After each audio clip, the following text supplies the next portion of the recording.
என் பேர் வந்து அருண் பிரசாத். நான் வந்து பல்லடத்துலேருந்து வரேன். மாமா தான் கூட்டிட்டு வந்தாரு.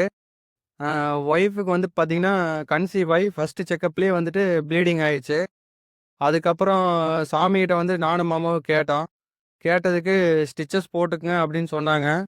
அதுக்கப்புறம் 9வது மாசம் 36வது வாரம் 4 நாள்ல வந்துட்டு பெண் குழந்தை சி செக்ஷன்ல பொறந்துச்சு. இப்போ குழந்தை நல்லபடியா தான் இருக்கு. என்ன குழந்தை பிறகு நான் சொன்னேன் அப்பவே பெண் குழந்தை. வேற கொஞ்சம் என்ன அப்புறம் இன்னொரு விஷயம். நான் டிசம்பர் மாதம் போன வருஷம் வந்துட்டு கல்யாணம் மூச்சு ஃபஸ்ட்டு நானும் ஒய்ஃபு மாமா எல்லாம் வந்து பாட்டு போனோம். அப்போ வந்துட்டு சாமி நீ என்ன பண்ணிட்டு இருக்கேன்னு கேட்டார். நான் விவசாயம் பண்ணிட்டு இருக்கிறேன்னு சொன்னேன். சாமி வந்துட்டு என்ன சொன்னார்னா உனக்கு வந்துட்டு மேலே வந்து குலதல்ற விவசாயம் தான் செட் ஆகு அப்படின்னு சொன்னார். அப்போ கூட நான் நம்பலை. அப்போ வந்து பார்த்தீங்கன்னா தோட்டத்தில் வந்துட்டு வாழை போட்டிருந்தேன்.